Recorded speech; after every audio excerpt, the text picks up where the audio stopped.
बुवा खानदानीको अर्थ हजुर खानदानीको अर्थ भन्नु न बुवा हजुर अघि भनेको थिएँ फेरि होइन बिर्सिहालेँ भन्नु न नैवो भन्दै त नैवो नैकृतिको त्यही त अब अहिले फेरि आउँदै एकछिनपछि मात्रै आउँछ मानकुले वैरकी कस्ती जस्तु राजा मात्यो मा परस्वा पहारी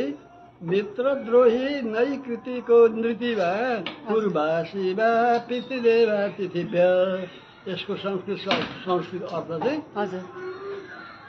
मानकुले भनेको आफ्नो खानदानी कुलमा कसैसँग पनि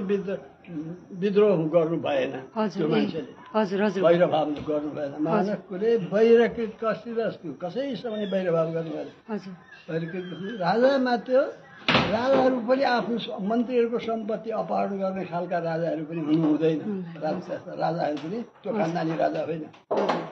राजा मात्यो महापरस्वा पनि अर्काको सम्पत्ति हरण गर्ने पनि त्यो खानदानी होइन महापरस्वा मित्रद्रोही पनि त्यो खानदानी होइन मित्रसँग द्रोह गर्ने मित्रद्रोही पूर्व शिवा भनेको पहिले आफू खाने अनि अर्कालाई खुवाउने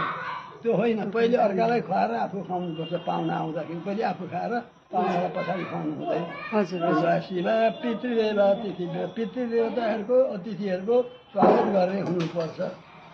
खानदानीले त्यति हो पितृदेवा तिथि यो मनुस्मृतिको प्रमाण यसले विदुरले धृतराष्ट्रलाई सम्झाएको त्यस्ता मान्छे मात्रै खानदानी हुन्छन् महाराज तपाईँ आफ्ना बन्धुहरूको किन सम्पत्ति अपहरण गर्नेमा उत्साहित गराउनुहुन्छ भनेर दुर्योधनलाई उकास्नुहुन्छ नगर्नुहोस् त्यसो तपाईँ ठुलो कुलमा हामी जन्मेका मान्छेहरू त्यो त्यस्तो काम गर्नु हुँदैन भनेर धृतराष्ट्रलाई विदुरले सम्झाएको मानकुले वैरकृत कस्यस्तु राजामा त्यो महापरस्वा पहारी मित्रद्रोही नृकृतिको नृति पूर्वा शिवा पितृदेवा तिथिभ्य पितृदेवताहरू अतिथिहरूको अनादर गर्ने वास्ता नगर्ने हुनु भएन असी भनेको खानु असना भनेको खानु हो नि पूर्वासी भनेको पहिले आफू खाने अनि अलिक पाहुनाहरूलाई खुवाउने पहिले त पाहुनालाई खुवाउनु पर्छ साना केटाकेटीलाई पहिले खुवाउनु पर्छ अनि आफू खानुपर्छ घरमा गृहस्थीले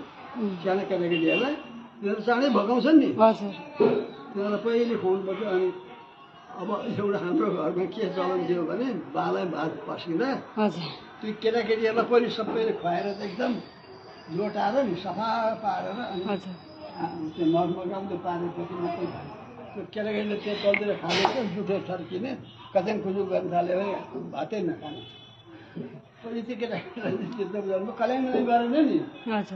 पहिले बुजुर्ग खान्छन् अनि मात्रै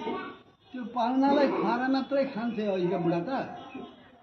अहिलेको त्यस्तो चलन थियो किनभने कति बजेसम्म आउनेलाई भान्सा पनि उठ्दैन थियो धेरै जस्तो ठुलो खानदानी मान्छेहरूको घरमा अबेलासम्म हुन्थ्यो किनभने कोही पाहुना आयो भने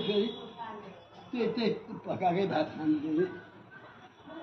अब त्यहाँ अघि के थियो भने ठुलो बडाका धेरै जस्तो धानकै चलन हुन्थ्यो अनि केही गर्नै पऱ्यो त्यो धानको भात कहिलेको भइगयो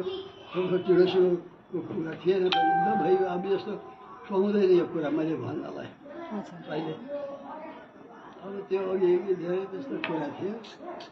अनि त्यो गुरुदेव पितृदेव के अरे अतिथिदेवो भव मातृदेवो भव पितृदेवो भनेको गुरुलाई आमालाई देवता सरह मान्नु भनेको छ त्यो हामीलाई वर्तमानमा एउटा पाठ सिकेर के पढेर आयो भन्छ नि केटालाई अनि तिनीहरूको सिकाइदिन्छ यो धर्मशील हो जो धर्ममा शील छ लागेको जितवान रोष उसले इन्द्रिय जितेको छ रिस जितेको छ जितवान रोष विद्या विनित विद्याले नुहेको विनित भनेको नुहेको विद्या विनित न परो पतापी अर्काको सम्पत्तिमा डाह नगर्ने अर्काको डाह नगर्ने स्वतः र सन्तुष्ट आफ्नै पत्नीमा सन्तुष्ट हुने घर ढुकुवा नहुने क्या स्वतः र सन्तुष्ट पर्दा र वर्जित अर्काको स्त्रीहरूमा त्यसो नपट्न हुने पर्दा नतस्य लोके भयमस्त किन्छु भनेको हो त्यसलाई दुःख हुन्छ र संसारमा त्यति कुरा बचेपछि दुःख त भएन नि कति राम्रो जीवन त्यस्तो सिकाएको छ हामीलाई वर्तमानमा पाठ त्यो पहिले एउटा अर्को के छ भने त्यो चाहिँ आएन मलाई यो पृथ्वीले सबै कुरा थाम्छिन् अरे पर्वतहरू यता ठुल्ठुला पहाड त त्यहाँ थामेको छ के अरे अनि त्यो उसलाई चाहिँ कृतज्ञलाई चाहिँ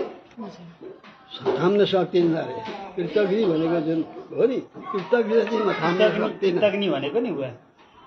राम्रो काम उसलाई राम्रो गरिरहेछ तर उसले चाहिँ एकदम अपकार नै मात्रै गरिरहेछ त्यस्तालाई कृतज्ञ त्यसलाई पृथ्वीले थाम्न सक्दिनँ आफूले राम्रो सूचीको समुद्र उसले चाहिँ खालि दोषहरू पनि लगाइरहेछ क्या नराम्रै मात्रै सात समुद्र थामेको छ बडे बडे पर्वतहरूलाई बोकेको छ पृथ्वीले तर एकजना त्यस्तो अपराधी त्यसलाई बोक्न सक्दैन भने यो कस्तो भाडा नभाडा के अरे के आएन त्यो अहिले मलाई वर्तमानमा भन्छन् त्यो योग वासिष्ठमा होला कि अहिले त्यो कुरा भन्दै त्यो वर्तमानको धेरै